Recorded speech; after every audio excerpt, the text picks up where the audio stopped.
혹시 성령님의 감동이 있어서 이 시간에 특별 찬송하시고 싶으신 분 계시면 나오셔서 찬송하셔도 됩니다. 저희 교회는 제가 자주 이런 시간을 만들어서 시간이 10시간이 길어진다고 컴플레인을 하는 분들이 계세요. 근데 저는 예배가 좀 딱딱하기보다는 조금 더 자유로우면 좋겠다 하는 그런 마음을 갖고 있어서 혹이라도 마음에 성령님 주시는 감동이 있어서 찬송을 하고 싶다 그러면 저는 기회를 드립니다. 나오셔서 찬송을 하실 수 있습니다. 제가 예담교회 창립 예배 때에 왔었던 것을 혹시나 그때 계셨던 분이 계시면 기억하실 것 같고, 그 외에 한 두세 번 정도 더 왔던 것 같아요. 그래서 저에게는 예담교회가 가깝게 느껴지는 그런 교회입니다. 저는 해밀턴촌에서 14년째 지금 교회를 섬기고 있는 윤주는 목사입니다. 현재는 노회에서 사람들이 뽑아주셔서 노회장이라는 직책을 맡고 있습니다. 오늘 주신 이 본문의 말씀을 통해서 예수님께서 어떻게 제자들을 세우셨는지 몇 가지만 우리가 교훈을 얻었으면 좋겠습니다.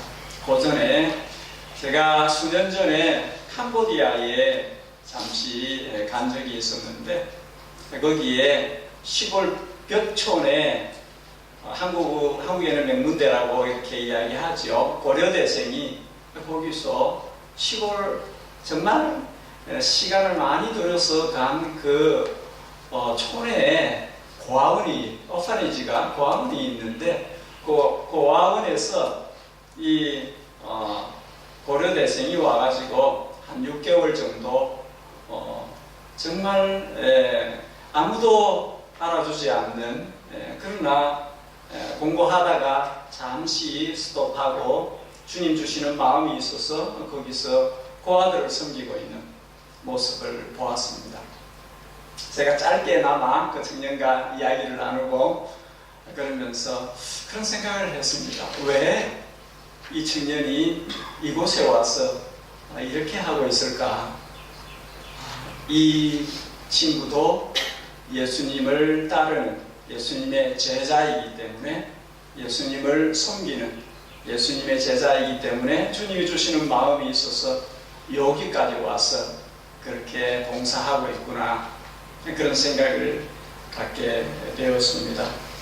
오늘 우리가 주신 성경을 통해서 예수님이 제자들을 세우셨는데 어떤 특징들을 가지고 세우셨는지 우리가 세 가지만 보면 좋겠습니다. 첫째로 한번 따라 하겠습니다. 기도하신 후에 제자들을 세우셨습니다.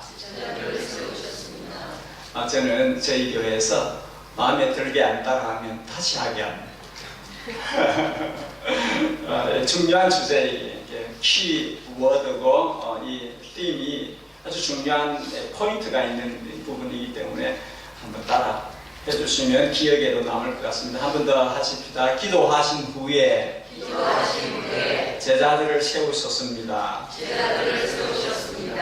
감사합니다. 신약 성경은 곳곳에서 예수님이 기도하셨다 하는 기록들을 남기고 있습니다. 성부 하나님과 가장 친근하신 아들이신 성자 예수님이 이렇게 기도하는, 기도를 즐기시는 시간을 가지셨다면 인생 살면서 실수와 흠이 많은 우리는 얼마나 더 기도하는 시간을 좋아하고 찾아야 할까요? 오카르 목사님이 계신데 하늘나라에 먼저 가셨습니다. 그런 이야기 하시는 것을 들었었습니다. 자신의 이름을 소개하시면서 한이 없이 흠이 많아서 나는 오카르입니다, 그렇게 말씀하시는 것을 동영상 설교를 들으면서 들은 적이 있는데, 여러분, 우리 인생은 참 많은 실패와 실수들을 하면서 삽니다. 우리 주님께서 그렇게 규칙적으로 기도하는 삶을 사셨다면 우리 같이 많은 실수를 하는 사람들은 얼마나 더 많이 기도를 해야 될까, 그런 생각을 갖게 됩니다.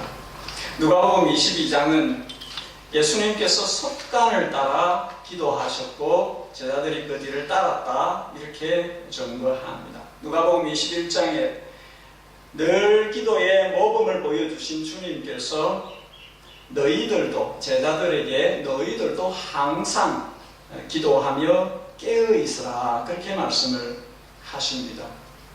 우리가 기도하면서 깨어있지 않으면 제자의 삶을 살기가 어렵다 하는 그런 뜻이 아닐까요?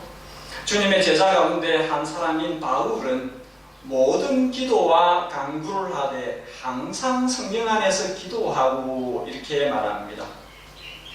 우리에게 성령께서 기도하게 하시는 소원을 불러일으키시면 그 성령을 쫓아서 기도해야 한다는 것입니다.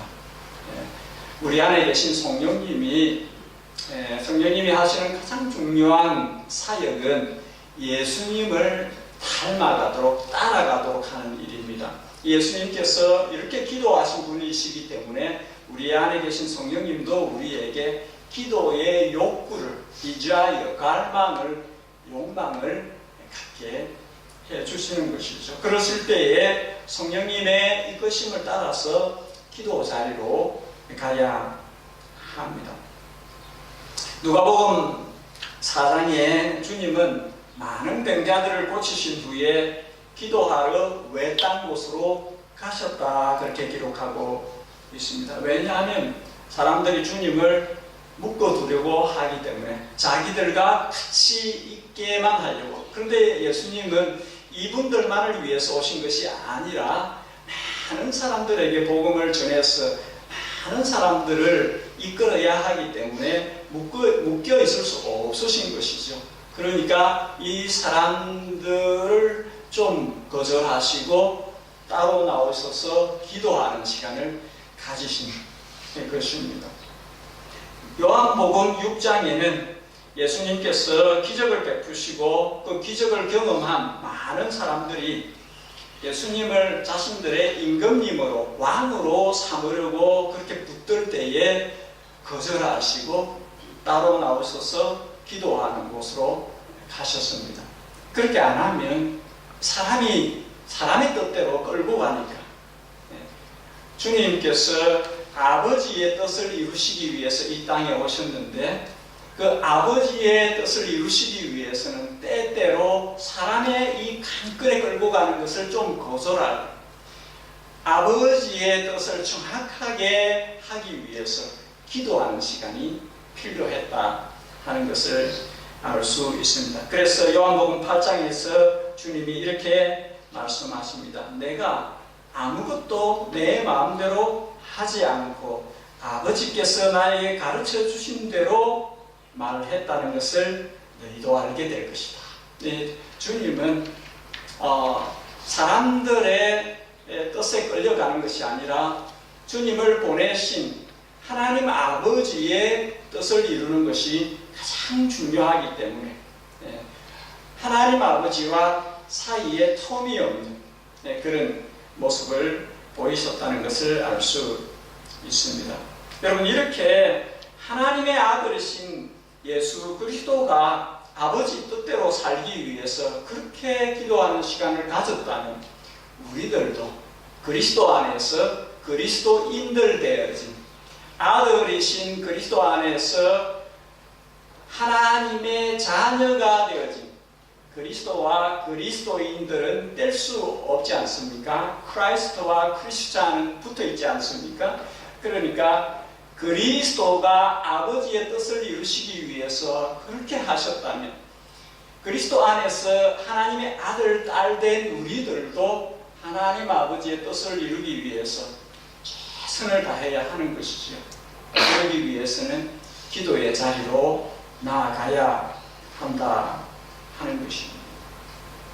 예수님은 오늘 12절에 밤이 새도록 간절히 기도하신 후에 주님의 제자들을 세우셨다 그렇게 기록하고 있습니다. 로마서 8장은 예수님께서 지금도 성도들을 위해서, 제자들을 위해서 기도하고 있다, 그렇게 기록하고 있습니다. 우리가 성도가 된 것은, 우리가 예수님의 제자가 된 것은 주님의 기도로 인하여서 이루어진 그런 역사, 그런 사역이라고 그렇게 할 수 있을 것입니다. 두 번째로 한번 따라하겠습니다. 원하시는 이들을 제자로 세우셨습니다. 제가요, 말이 플랫한, 이렇게, 저 예설교를 오래 듣고 있으면 잠이 와요. 그래서 저는 노력을 해요. 이렇게 손동작도 좀 하고, 이렇게 여러분들 재울 생각이 없기 때문에 저의 노력을 좀 봐주십시오. 주무시면 안 됩니다. 제 말이 좀 잠 오는 이 톤이에요. 그래서 여러분 주무시지 마시고 끝까지 좀 잘 들어주시기 바랍니다. 주님은 따르는 많은 무리들 가운데 제자들을 선택해서 사도라는 직분을 주셨습니다. 주님은 이 일을 위해서 밤을 꼭박 세워가면서 간절히 기도하시고 성부 하나님과 함께 이들을 세우기로 기도 가운데 그렇게 마음을 모으고 이 일을 행하셨습니다. 마가복음 3장에 보면 주님께서 그냥 아무나 누구나 마구 이렇게 세우지 않았다는 것을 말씀합니다. 주님이 원하시는, 바라시는, 주님이 주도권을 가지고 주님의 주권 아래서 선택을 하셨다 하는 것을 분명히 증거하고 있습니다. 그래서 요한복음 15장에서 주님은 너희가 나를 선택한 것이 아니라 내가 너희를 택하여 세웠다, 그렇게 말씀을 하셨습니다. 주님께서 주권 아래서 우리 한 사람 한 사람을, 그때의 제자들뿐만 아니라 우리 시대의 우리를 주님의 제자로 선택하신 것은 하나님의 원하시는, 바라시는 하나님의 선택하신 뜻에 따라서 이루어졌다는 것을 알 수 있습니다. 요한복음 6장에는 많은 사람들이 예수님의 뒤를 따라왔습니다. 여러 자신의 필요를 채우기 위해서 무리지어서 예수님을 따라왔습니다. 그러나 주님께서 제자의 길에 어떤 대가를 지불해야 되는지, 주님의 뒤를 따르는 것이 간단치 않다는 것을 말씀하셨을 때에 많은 사람들이 떨어져 나갔습니다. 제자들만 남은 것이죠. 여러분, 우리가 주님의 뒤를 따라가는 제자의 길을 걸어갈 때 때때로 원치 않는, 내가 감당해야 되는 그런 일들이 발생하고 그것을 극복해야 되는 그런 시간들이 있습니다.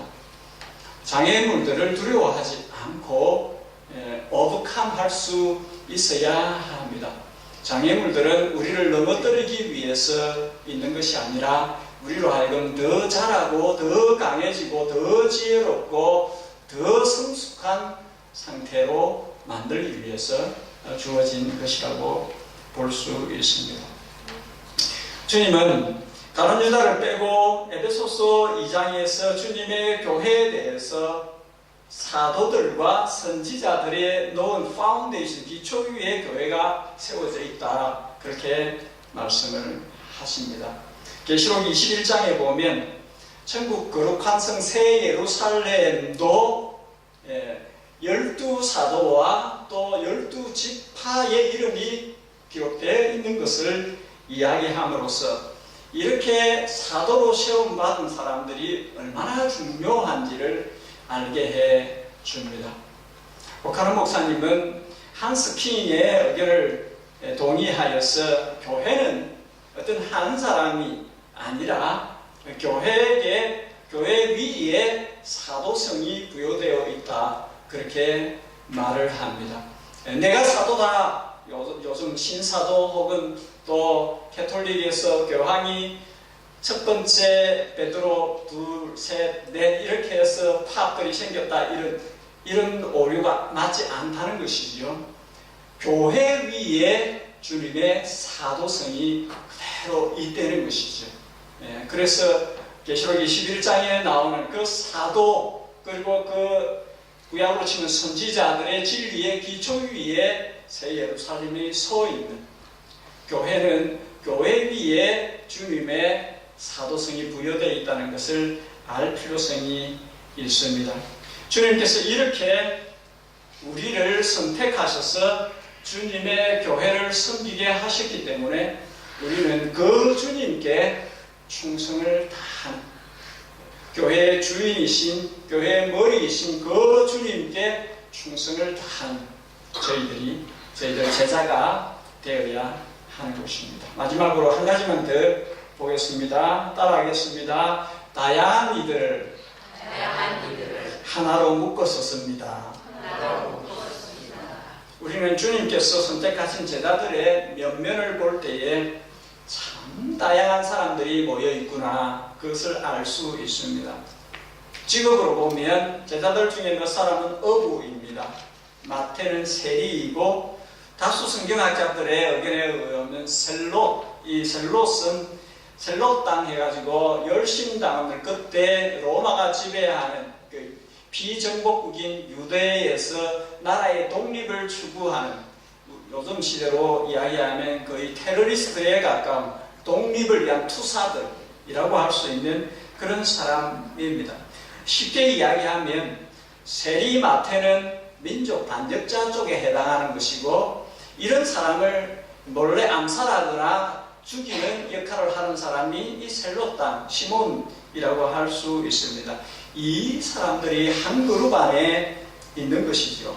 성격으로 볼 때는 제자들 중에 야고보와 요한은 그 닉네임이, 별명이 우레의 아들들이다. 다혈질, 참고 견디지 못하는, 불의를 보면 그냥 나서는 그런 스타일의 사람이라고 볼 수 있습니다. 그러나 나다니엘은 아시는 대로 무화과 나무 아래서 조용히 묵상한 그런 형태의 타입을 갖고 있는 차분한 성격이라고 할 수 있습니다. 빌립은 계산에 빠른 현실주의자적인 그 특징이 있고, 도마는 의심이 많아 뭐든지 확인해 봐야 이게 맞다라고 생각하는 체험주의자에 가까운 사람으로 보입니다. 그러니까 한마디로 예수님께서 고른 이 제자들의 그룹 안에는 참으로 다양한 사람들이 함께 하고 있다는 것을 볼 수 있습니다.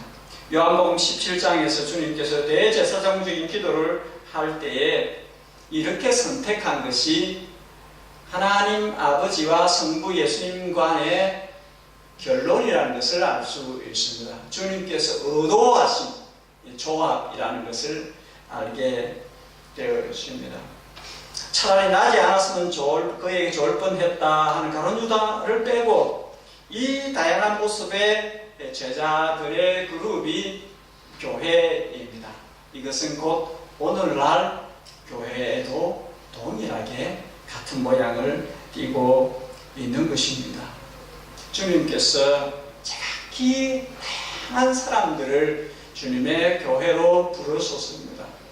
저희 교회는 얼마 전에 하늘나라 가신 94시죠. 94시에 하늘나라 가신 오래 사셨죠. 그 장로님부터 까지 해서 뱃속에 있는 아기까지, 교회는 그 연령층에 있어서 폭이 얼마나 큰지 모릅니다. 어떤 사람은 한글도 잘 읽지 못하시지만 어떤 사람들은 박사입니다. 배움에 있어서도 많은 차이가 납니다. 정말 온갖 모양의 차이점들을 많이 갖고 있지만 다 주님 몸의 하나인 한 그룹 안에 속해 있는 사람들이라고 볼 수 있습니다. 고린도전서 12장에서 바울은 주님의 교회를 사람 몸에 비유해서 몸에는 많은 다른 부분들을 갖고 있지만 다 한 몸에 붙어 있는 지체들이다, 그렇게 말씀합니다. 고린도전서 1장은 교회를 이루고 있는 이 다양한 사람들, 사람의 눈으로 볼 때는 또 인간적으로 볼 때는 지혜로운 사람이 그리 많지도 않고 능력 있는 사람이 그리 많지도 않고 문벌이 좋은 자가 그렇게 많지도 않지만 주님께서 그들을 특별하게 부르셔서 주님의 사람들로 묶어 놓으셨다. 주님의 교회로, 주님의 자녀들로 그렇게 주셨다. 그래서 누구든지 옛 사람, 자기의 옛 자랑거리를 자랑하지 않도록 주님의 은혜로 한 몸에 붙어있는 지체가 된 것을 알도록 하신 것입니다.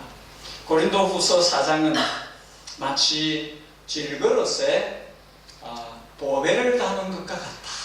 교회는, 성도는 마치 그와 같은 것입니다. 내가 대단한 것이 아니라 내 안에 계신 그분이 대단한 것입니다. 나는 깨지기 쉬운 질그릇이지만 내 안에 계신 그분이 보배이시기 때문에, 그분이 지혜롭고 그분이 강하시기 때문에, 그분 때문에 우리가 빛나는 자들이 된 것입니다.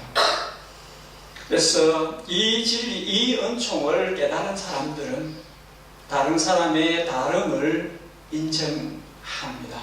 교회의 다양성을 받아들일 수 있어야 하는 것이죠. 서로 조화를 이루기 위해서 최선을 다하는 것입니다.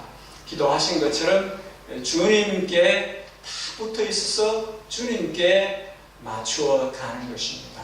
내 뜻도 너 뜻도 아니고 주님의 뜻이 이루어지도록 하는 것입니다. 그지요? 월터 트러비시가 이야기하는 이 삼각구도 여러분들 아시죠? 나, 너 중심에 주님이 계시는데 내가 너와 진짜로 가까워지려면 내가 주님과 너가 주님과 함께 가까워질 때에 거리는 좁혀지는 것입니다. 중심에 주님이 계셔야 하는 것이죠. 부부간에도 마찬가지고 모든 관계에서 마찬가지입니다. 내가 주님께 가까워지고 상대가 주님께 가까워져서 함께 주님께 가까워져야 진짜로 가까워지는 것입니다. 그리고 주님의 뜻을 이루게 되어지는 것입니다. 요한복음 17장에서 예수님은 예수님의 교회를 위해서 기도하실 때에 두 가지를 핵심적으로 기도하셨습니다. 교회가 아버지와 내가 하나인 것처럼 저희들도 하나가 되게 해주십시오. 진리로 저들을 거룩하게 해주십시오. 거룩함과 하나됨이 교회가 가져야 될 모습이다 하는 것을 말씀하셨습니다. 히브리서 12장 14절에도 똑같은 가르침입니다. 너희는 모든 사람과 더불어 화평과 거룩을 좇으라. 이것이 없이는 주를 보지 못할 것이다. 하나됨과 화평 안에서 하나됨과 그리고 거룩함을 좇으라. 이 두 가지가 교회에 매우 중요한 것이라는 것을 알게 해줍니다. 오늘 말씀을 정리합니다. 우리는 예수 그리스도의 제자로서 기도 생활에 충실해야 합니다.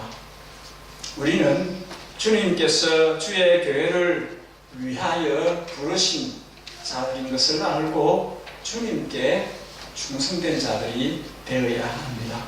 우리는 서로 많이 다를지라도 주님께 속한 한 몸을 이루고 있는 지체들이라는 것을 인정하고 하나됨을 위해서 최선의 노력을 다해야 합니다. 주님께서 주신 교훈대로 살아내는 믿음이 저와 여러분에게 있기를 주님의 이름으로 축복합니다. 예, 기도하십시다.